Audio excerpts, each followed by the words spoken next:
Okay, today I'm going to share how to make pom-poms that are even and dense and perfect for something like this pillow that I'm making where I want to have pom-poms on the edges. You want all your pom-poms to be the same size and you want them to be really dense so that they look like they're professional. So the first step is to figure out how many strands you need for the thickness of the yarn you're using. I like, for a pom-pom this big, to just wrap the yarn around my hand. There are tools that are actually pom-pom makers. I don't have any of those, so hand works great. So I'm just gonna wrap it around like this. It takes a little bit of experimenting. For example, when I was trying to figure out how many strands, first I did 50 and my pom-pom looked like this, which was a little too loose for my liking. I wanted it to be more of a ball and more dense.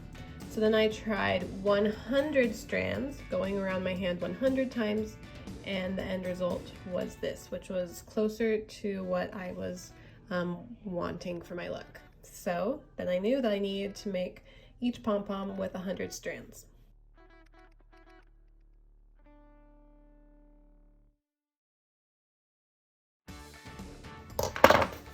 And then you're going to use a much thinner, stronger yarn.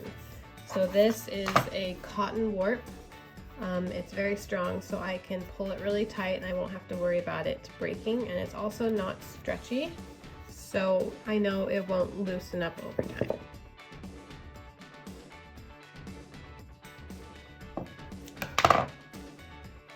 And then you can use a crochet hook or a needle or just your fingers and go in between your fingers right here. Grab that string and pull it back. So now you know that it's going to be wrapped around the center of your ball of yarn. So the biggest tip that I can share is to make sure that when you are tying a knot in the center, it is as tight as possible. The tighter you cinch all of these yarns at the center, the more they will fluff out, be even, look really dense, and be more secure as well.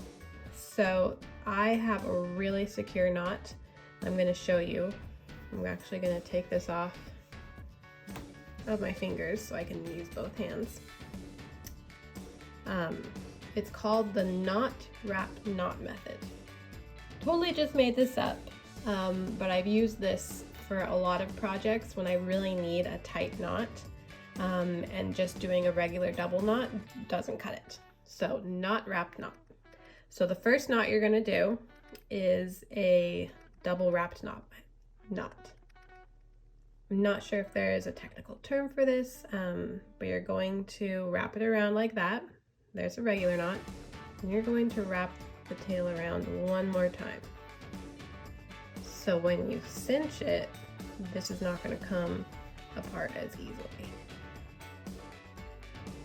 And already that's pretty tight, but we want to see if we can get it even tighter. So this is the first knot of the knot wrap knot method. So knot it. But see, as I let go, it loosens up a little bit. And if this was just a regular knot, when I let go, it would loosen up a lot more. Now I'm going to take one of the tails and I'm going to wrap it around. And you can do this twice, or you can do it with each tail. So that's the wrap, knot wrap, knot. So we've done the knot, then we did the wrap. Now we're just going to do a regular knot. And this time when we pull it, it has those wraps. Give it a lot more leverage to tighten it. And that first knot is holding it in place. So now the second knot can really do the job to tighten it even more. And then we're going to follow it up with one last knot to lock everything in place.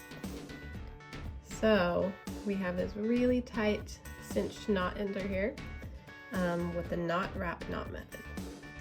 So you can use that with a lot of different things if you need them to be really tight and you need a cinch. Now, I'm gonna leave these tails long in case I want to sew this pom-pom onto anything. And I'm going to cut all of these loops.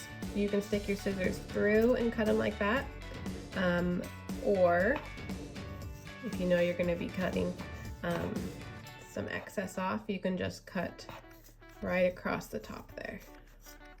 And you probably won't get all of it. If you see in the middle, I still have some loops. So now I'm gonna stick my scissors through, cut those in half, move them, cut any others in half, make sure that these are all cut. Same on this side.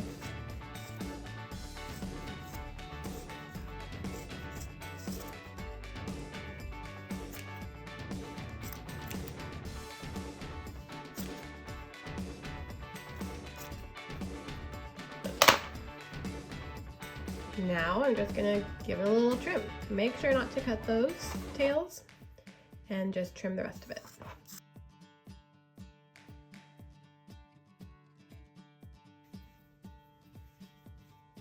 So I'm still trimming it, but if I want to make sure that it's the same size as some other poms I made, I'm gonna bring one over and just kind of see if the sizes are matching. If not, I can take even more off. But you'll kind of be able to tell as you're cutting when the fibers start to look more dense versus loose up here and how much to cut off. Just keep trimming.